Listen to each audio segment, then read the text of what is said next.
and welcome to episode 4 of Right On with Tom Fallwell. This week we have some news, some reviews, and an interview with author Andy Peloquin. So sit back and relax and get ready for some exciting things in this week's show. But first, here's a word from one of our wonderful sponsors. Are you a new indie artist looking for a way to market yourself? Maybe it's time to go indie now. Go Indie Now is an online platform that highlights, fosters, and supports indie artists of all art forms. Our shows on YouTube do everything they can to bring an audience to what you're doing. So head on over to goindienow.com, find our channel on YouTube by searching Go Indie Now, all one word, and remember, it's always time to go indie now. We'll see you there.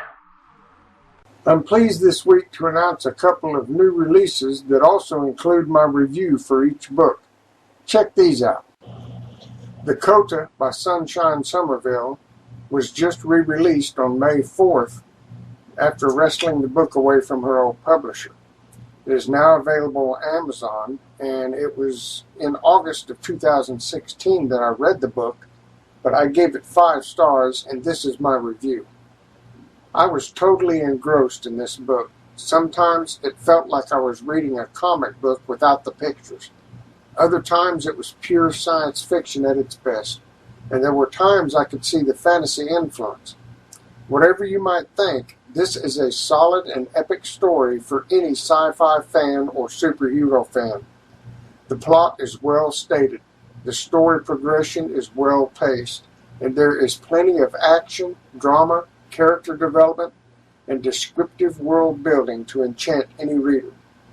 This is a book for any age group, and I thoroughly enjoyed reading it from cover to cover.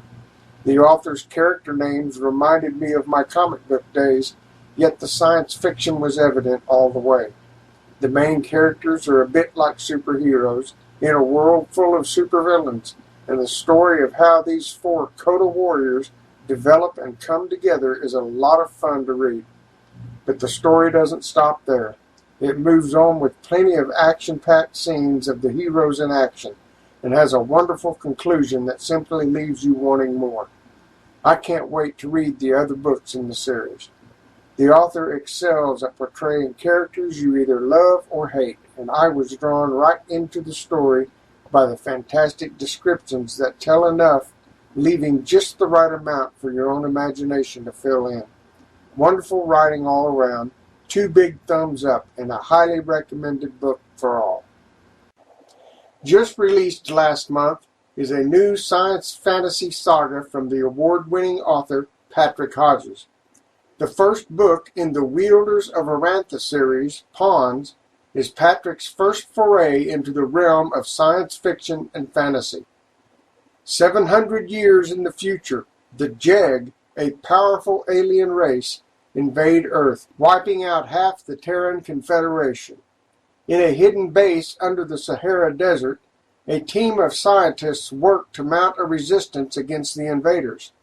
Their plan is to fit an Earthship with Jeg-folding space technology and travel to the other side of the galaxy to find a mysterious energy source, one that could help them defeat the Jeg. But just before departure, catastrophe strikes. Only 2 of the crew survive and make it to their destination: the team leader's wife, Maeve, and her teenage son, Davin. What they find on the distant planet will forever change both the future of their family and their planet as they enter a race against time and against impossible odds. A magnificent start to a new series. I read this book and gave it 5 stars. Here is my review of The Wielders of Arantha, Book 1, Pawns. Wielders of Arantha is a series that I plan to follow very closely. Book 1, Pawns, is one of the best books I've read in the past few years. It is an engaging and exciting read, and I enjoyed it immensely. The author knows how to pull the reader in with truly wonderful characters that come alive and grab your attention.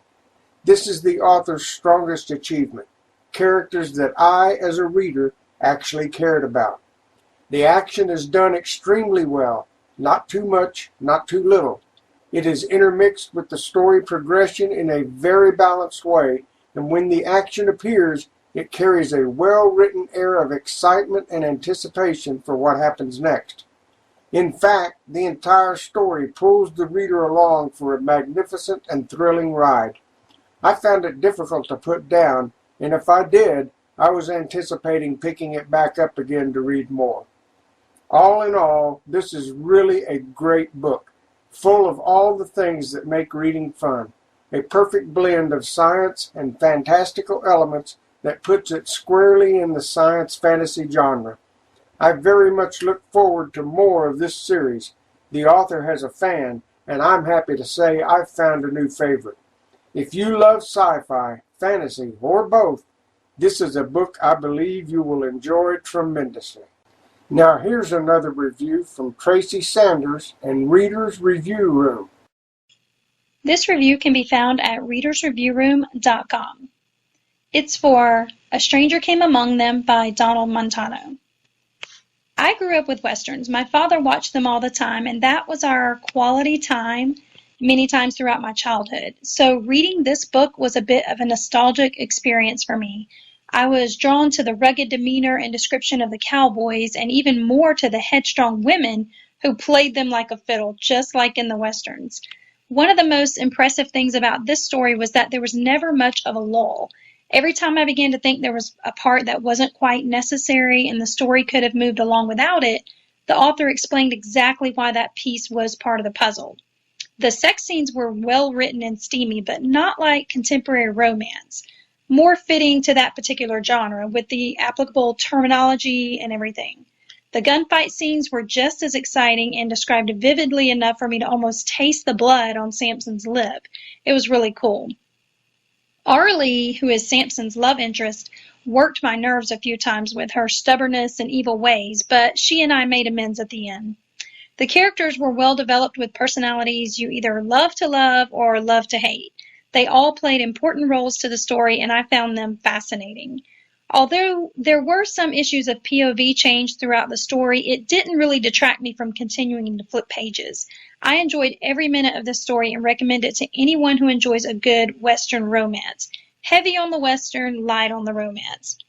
Here are some of my favorite lines from this story. Time starts moving too fast to waste it on any words but those you really mean. Imagine a stranger came among us, and now I find he has a kind soul and speaks with the wisdom to make a woman feel whole again. If you're implying I can be bought that easy, ma'am, then maybe you should make me a better offer.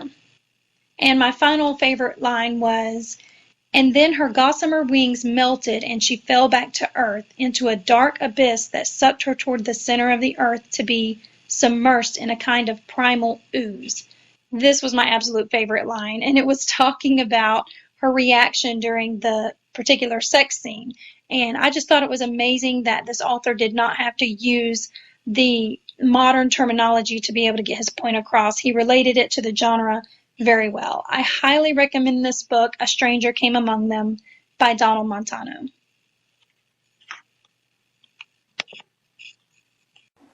A new release from author Gregory N. Taylor is now available. The book is Reality Sandwich and is a post-apocalyptic science fiction tale that is 154 pages long. In the 23rd century, the world has become an uninhabitable environment, and what's left of the population lives alone in individual one-person apartments, spending their days in a routine of sleeping, showering, eating, drinking, and amusing themselves with streamed digital entertainment. They interact with each other only online, never meeting each other in a real physical sense. This is the only world they know, until one day Jerome finds an intruder in his apartment. Wren, a beautiful young woman whose curiosity gets the better of her and who wants to see for herself what's inside the Stark building complex that she can see from the edge of the forest, where she lives with her family in a settlement that shouldn't really exist. Everything that Jerome believes is now brought into question. There is a world outside his building with people in it. Can he overcome his fears, leave the confines of his apartment, and embrace what the outside world has to offer? To find out, pick up your copy of Reality Sandwich by Gregory N. Taylor. You will find links to these new releases and reviewed books on the podcast episode page. I encourage you to check them out and support these indie authors. Next up, here's a word from another one of our sponsors, Karina Cantus. Hello, I'm Kay Gantus from Author Assist. I'm a freelance writer and author of 8 books and over 35 publications. I have been in this business for over 25 years and I am proud to call myself an indie author. However, being independent comes with a lot of responsibilities that take time, skill and experience, all of which I have. And for this reason, I now offer my time and experience to other indie authors.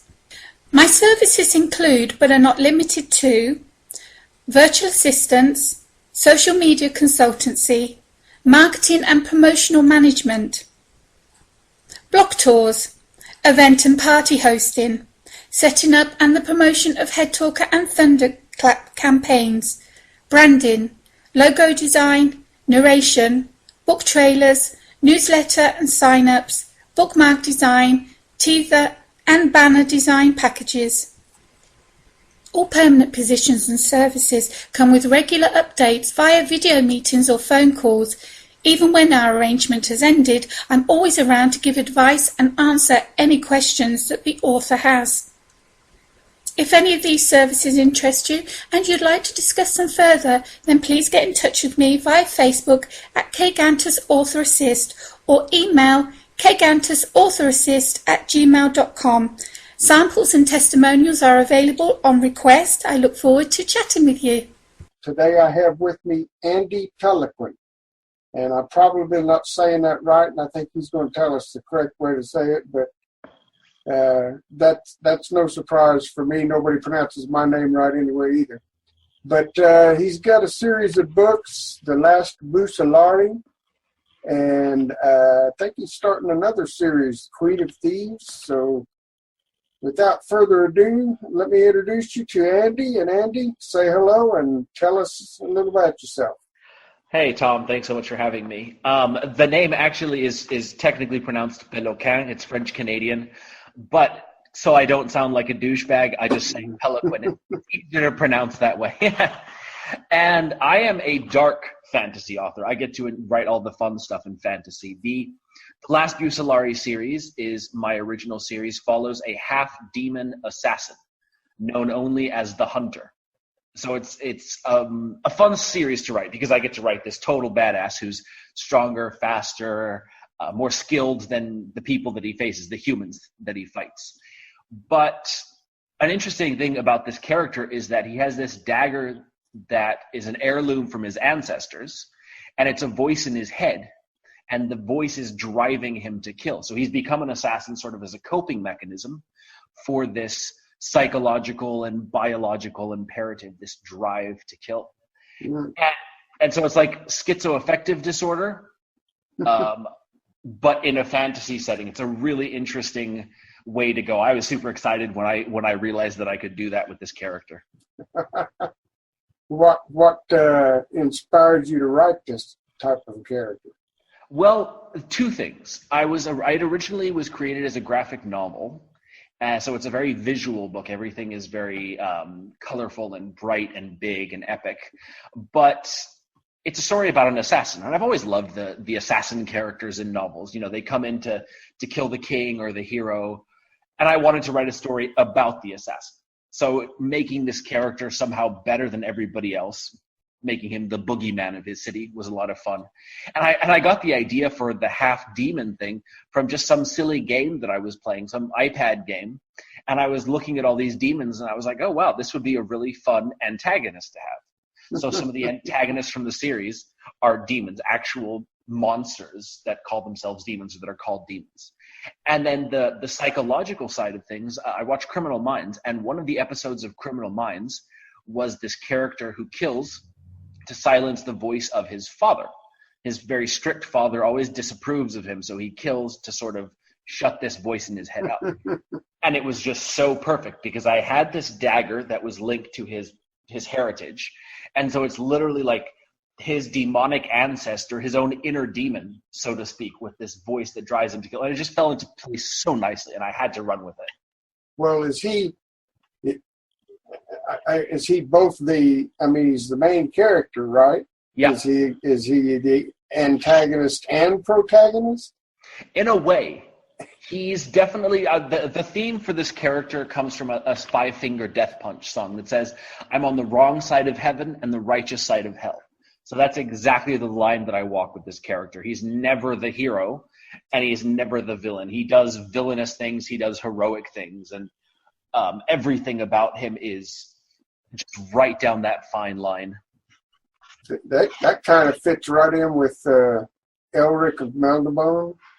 Yeah, I've had the comparisons drawn. And even Conan. I mean, a lot of the Conan novels, he was not necessarily a nice guy, but then again, sometimes he was.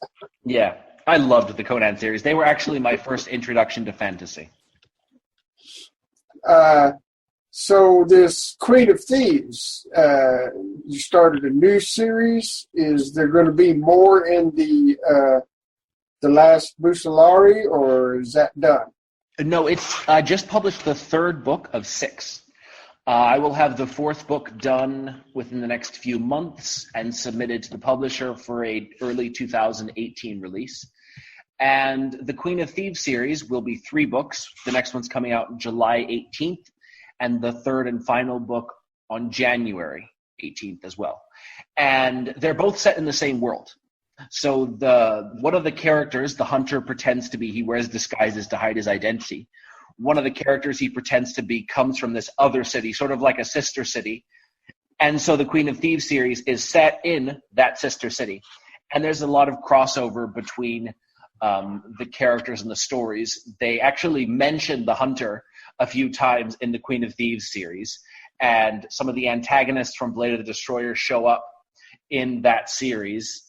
And just like, I love how Marvel does that with their movies. They drop Easter eggs and they sort of connect. Yeah. So I had to do that with these stories. So much fun. With the world that you have all this set in, is it like a historical representation of something, or something you just came up with for the stories? Or it's sort of a generic medieval era fantasy world. There is some remnants of magic. The Hunter's story has a little bit more of the quote unquote magic of it because of the demon element. Mm-hmm. But the Queen of Thieves series has 0 magic to it. So it's more like exploring the monsters inside our head instead of the monsters under the bed. So when did you start all this? How long have you been working on this series? I started it I wrote the graphic novel script in 2013. And it was just for the first book. I had no idea where the story was going. I knew it was going to be 2-3 books, never 6. That came about in the third book. But I wrote the graphic novel and then submitted it to a publisher friend. And she said, "Oh, this is really good. It's just not what I'm looking for my brand of comic books." Mm-hmm. So I decided, okay, I'm going to novelize it.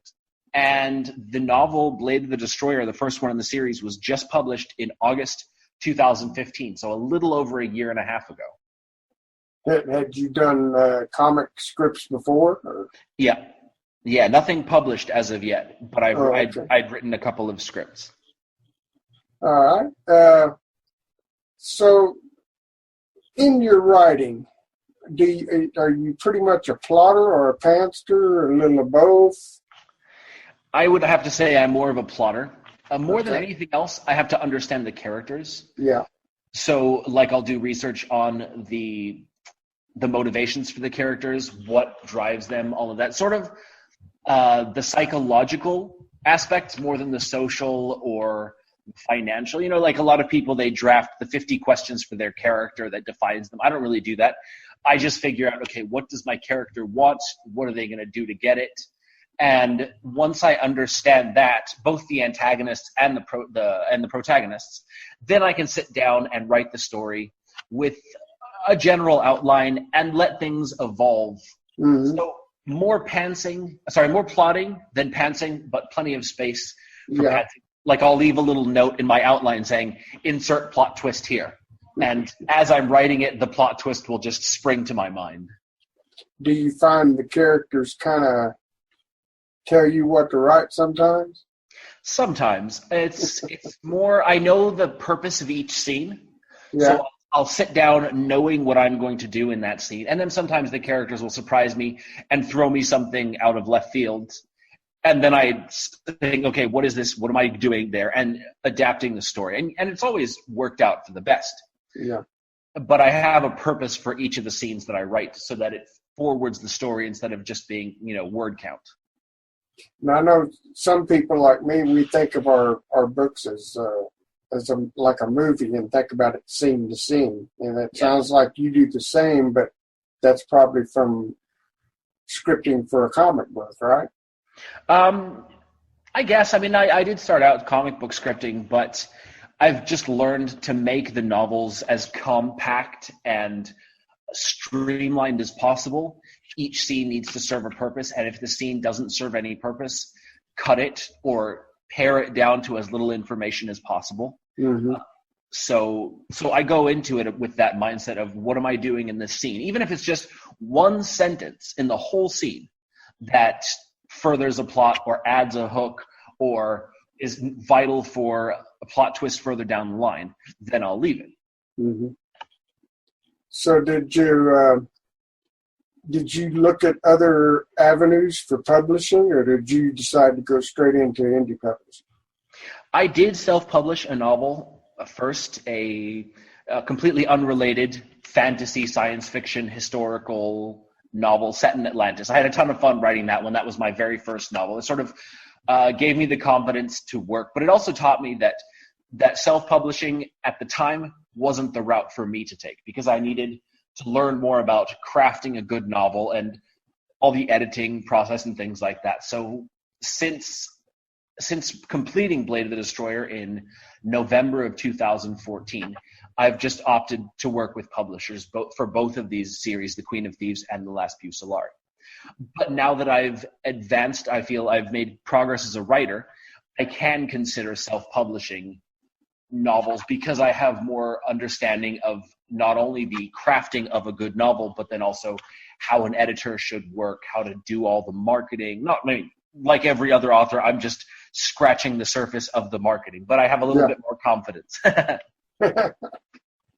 What kinds of marketing do you do? I mean, just in my own experience, social media seems to be what everybody tries, but it's not really that dependable. Yeah. Social media is a really, really good way to engage with people. So I found I have a lot of success just talking with people. I love conventions and book signings because I have a cup of coffee and I am the loudest, happiest, most passionate person in the room, But so social media gives me a chance to talk with people like right now, I just posted a question for a romance novel that I'm working on saying, why would my noble woman marry someone below her station? I've gotten 40 comments on that. Yeah. So it's a good way to get people sort of connected and engaged. For actual marketing, I've tried email marketing and have had some success with it. But seeing as I don't quite have those millions made, I can't tell you what's successful or not. Neither can I. Have you done much as far as conventions or live appearances, book signings? Yeah, I just went to Condor Con in San Diego in March, and I had so much fun. Like I said, I love talking to people, and not just about my books, but pretty much, any kind of nerdy, geeky stuff. I had fun, talking with people about Doctor Who and Game of Thrones and Lord of the Rings and Wheel of Time, and just enjoying the ambience of people who are equally geeky like me. And so I look for more ways to get out and talk to people to promote my book because I feel that's where I'm most effective. So which convention was it you said you went to last? Condor. Condor? Where's that located? In San Diego, California. Okay, that's the same place they have the big Comic-Con. Yes. That I've been to that once a long time ago. Ah, okay. But I used to do comics too. So What do you have planned as far as the Queen of Thieves? In terms of story? Like how many books? Oh, okay. Queen of Thieves is going to be 3. I am actually going to be finishing up the second book and submitting it for publishing in the next month or so. And the second book is basically the world's first bank heist. She literally breaks into a bank and then a vault. And of course, this is fantasy, medieval era fantasy. So it's like no one's ever thought to do it because the bank is run by the priests. So it's sacrilege to do it. So it was really fun for me because one of the most enjoyable parts of writing Blade of the Destroyer, the first book, was creating the religious system. There's the 13 gods, and I actually took the character, the hunter, through the temple district and had him, the person he was following, stop at each of the temples so I could give a little explanation of all 13 of the religious orders. And so it was so much fun for me to write that. So in each book, I've been exploring the different religious orders more and what they do, what their purpose is, what sort of personalities they attract. It's been a really fun experience. Do you do a lot of research for things? I do spend a lot of time researching mainly the psychological aspects of my characters, whether it's abuse survivors or the kind of person who would become a thief or a killer. I actually based the hunter off a paper released by the Secret Service of hitmen, assassins, and killers in the last 70 years, about 60 or 70 of them. They did a detailed psychological profile that explained the motivation behind their actions, the way they approached it. Like a serial killer is very different from a hitman or an assassin. So writing this specific character required a lot of research. When did you get drawn? I mean, at what point do you think, about age was it that fantasy became something that you were really interested in? I think it was my mid-teens, perhaps. I read The Lion, the Witch, and the Wardrobe at the age of 7 or 8 and just loved it. I devoured all 7 books.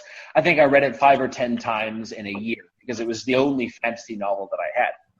And then at the age of 15 or 16, I discovered the Baen, B-A-E-N, is a super famous science fiction publisher, their website. They featured a lot of science fiction and fantasy novels free to read online. So I would go there. I think they still actually have quite a broad selection of free stuff to read. So I would go there and I would devour everything. Like I read all of the fantasy novels and a ton of the science fiction novels. And I've always enjoyed the medieval side of things more than the futuristic. Okay. What author would you say has been the biggest inspiration for you? I'd have to say sort of a blend between Scott Lynch and Brandon Sanderson. I don't know if you've heard of Scott Lynch. He's a fantasy author. He writes con artists in a fantasy world, but his characters, his settings, everything about his books are just so rich and descriptive. I read them and I just feel humbled because I'm never going to be that good.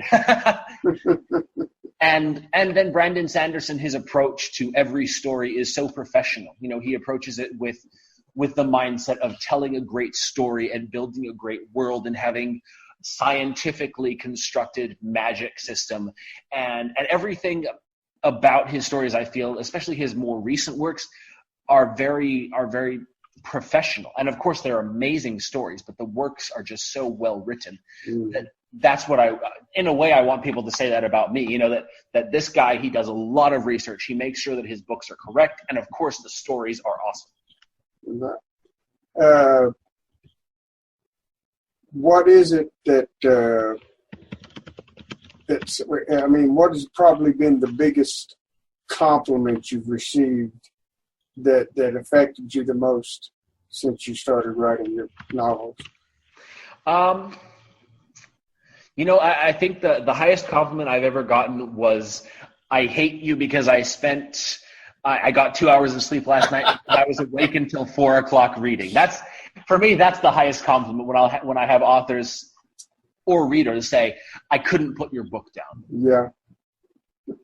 So what's been the worst experience?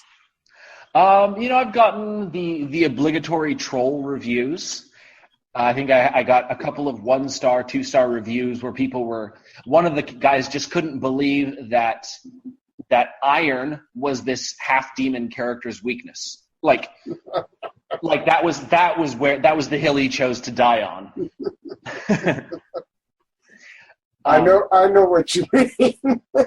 Yeah. No, the fact that he's half demon isn't the part that you're having a hard time with. It's that he has a weakness and it's just some metal that you think isn't the right metal. The most random review. And I've got a couple of 3-star reviews, especially on Blade of the Destroyer, that totally changed my approach to writing the later books.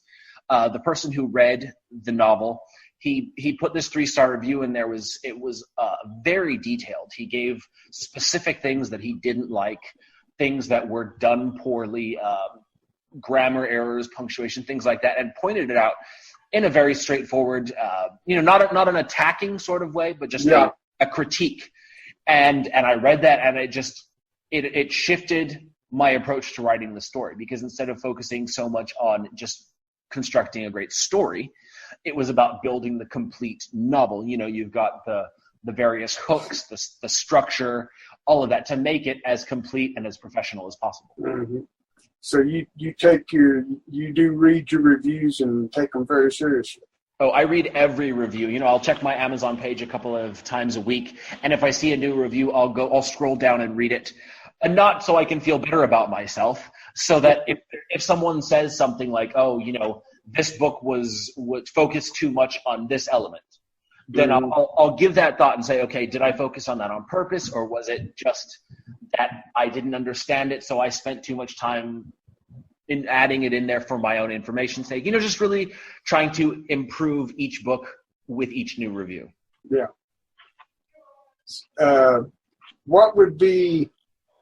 What do you think has been the best piece of advice you've gotten from other authors through social media?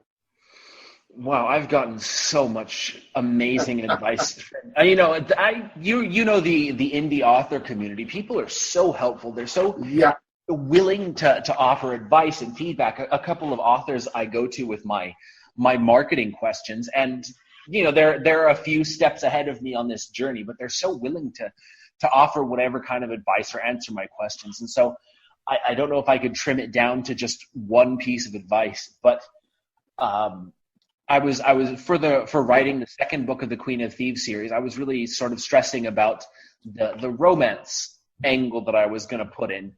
And someone who I talked to, she said, just don't sweat it. Just sit down and write it, because she'd read some of my other works and enjoyed them. So she's like, I have faith that you'll do it right. And that sort of took the burden off my shoulders, So what what's your typical writing day like? I mean, do you write all day every day? Do you have a set schedule, or just when you feel like it? No, my day job is as a freelance writer. I do blogging, copywriting, writing articles. So I get that out of the way first thing in the morning. And then I'll go to the gym, get in a workout. Spending all day sitting at a desk makes you fat, so I have to sort of do what I can to fight that. Don't tell no one.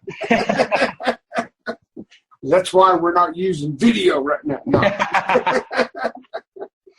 And then after I come back from the gym, I'll have about an hour or two before I have to pick up my kids from school. So I'll try to get a lot of the marketing and just the various tasks out of the way that go into running a website or an email newsletter. Like just before this podcast, this interview, I was working on my newsletter, and as soon as we're done, I'll go back to finishing it so I can send it out. It's just doing those tasks so that everything is out of the way. And after lunch at around 3:30 or 4, I can sit down and get about an hour to 2 hours of solid writing time. Has your family been pretty supportive? Oh, yeah. Yeah, it's been, with the kids in school and then they go to different activities, there's been a lot of shifting over the years of adapting my schedule to their needs. But for the most part, they're really easy to work with. They'll respect the time that I've set aside to write. So now you're writing more of an novels, correct? Yes. Okay. Have you got any? You said there's going to be 6 books in this, the last Bucellari, Yes. and number 4 is fixing to come out. So we've got a lot to look forward to. Is there? What would you say to someone to encourage them that they really need to read all 6 books? Well, I think the thing that I find most engaging about this particular story is discovering the different psychological profile of a killer. It takes a sort of a different mindset, a different brain psyche to take up a weapon and kill, not just once, but as a profession. So I love this journey that I'm on of exploring this character's psychology. And I think for anybody who is interested in that sort of thing, it would be such an amazing story, because you see the character go from, in the first book, he's sort of cold. He's got a few humanity things about him that make him relatable and engaging, but he's very aloof, very alone. He's an outsider. Mm-hmm. And then in the second book, he's still an outsider, but he's fighting this imperative in his mind to kill. So he's wrestling with his own inner demons. And then in the third book, he's actually he found someone to take along with him, an innocent child that he feels the need to protect. And he's learning more about his past and struggling with his relationship with this child. And each book sort of brings him further along the journey. And at the end of the series, I promise that he will still be a badass assassin and he will still kill.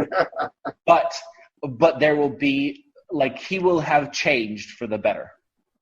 So there's definitely a progression of the character and his development through all the books. Absolutely. And each one is just a small step in the right direction. And, he's not going to be a knight in shining armor. He's not going to save the world for any other reason than he wants to keep living in it. It's just he's very much an anti-hero, but there's just enough about him that you want to keep reading and find out what happens next. And of course, there's great action scenes and beautiful fantasy landscapes and fascinating magical constructs and things like that. Everything that I love about fantasy. Yeah. The Queen of Thieves. Let's get into a little more detail there. This series, it's in the same world, but kind of what is the general plot of this thing? All right. Well, the original concept is actually what a woman has to do to survive in a male-dominated society. Oh. So it's based on Mary Read and Anne Bonny, the pirates, and how in many cases they were more feared than their male counterparts because they had to sort of overcompensate by being more violent, more ruthless, more cruel than Blackbeard or Rackham or any of those ones. So I wanted to write a story like that. And writing, of course, a pirate story would be too on the nose, so I went with thieves. And the first book looks at what takes an innocent child and turns her into a killer and a thief. The steps, the little steps, not some big traumatic event, but 100 little traumatic events that take her from point A to point B. The second 2 books showcase what she has to do to survive in this world. Okay. And these are all, let's see, you got any sales you want to tell anyone about, or any specials going? I've got my newsletter going out on the 16th, okay. And that's going to have a short story that actually is a sort of a prequel to Blade of the Destroyer, and some of the other short stories that I'll be including in that email will expand on the world, some of the different religious systems. There's one about a soldier with PTSD. And of course, it's in a fantasy context, so PTSD doesn't exist. Yeah. So sort of wrestling with these feelings of cowardice, not understanding that it's actually PTSD. And then there's another one about a woman, a priestess, who has the ability to take on the pain of other people. Mm-hmm. And it manifests in the form of fibromyalgia, these pains all over her body that she can't treat with any medication. So using these different disorders and problems to write interesting stories, all set in the same world. There's all connected to both series. Those are on my email newsletter. You can find the sign up on my website, andypeloquin.com, and check them out because they're so much fun for me to write, and I know you're going to enjoy reading them. Yeah, we'll be sure and have all these links on the episode page for the podcast so everyone can find them. And we're about to run out of time, so I will hit you up once more. Just, do you have any advice for aspiring authors out there? Absolutely. What would you tell them? Prepare to do so much work. It's like the writing part, the fun part is about 20%. Then another 20% is going to be the whole editing and formatting and proofreading. And then the other 60% is just marketing and advertising and learning and shopping around for a publisher or an agent and just waiting. There's so much boring stuff, the hard work stuff, that stops us from getting to the writing. But if you go into this career knowing that, you'll be much happier in the long run. Well, thank you, Andy. Glad you stopped by and talked with us. And like I said, we'll have all your links and everything, and we'll just make sure everybody gets to see those. Thank you for coming and speaking with us, and good luck on your books. Thank you so much for having me. C.G. Blade's pseudoverse novels are a sarcastic look into mankind's race to develop the first conscious artificial intelligence and achieve singularity. The problem is that most of the runners in this race are sadistic, hell-bent on destruction of DNA as we know it, and have a fondness for those missing a Y chromosome. Why, you ask? From cobalt to crimson to emerald, this is one wild, mysterious roller coaster ride as a hidden puppet master is slowly but surely gaining ground on humankind. C.G.'s newest novel, Onyx, goes back 26 years before Cobalt and explains the beginning of it all. Will humanity finally become steady? Tropa is all around us now as heliotrope starts to take shape.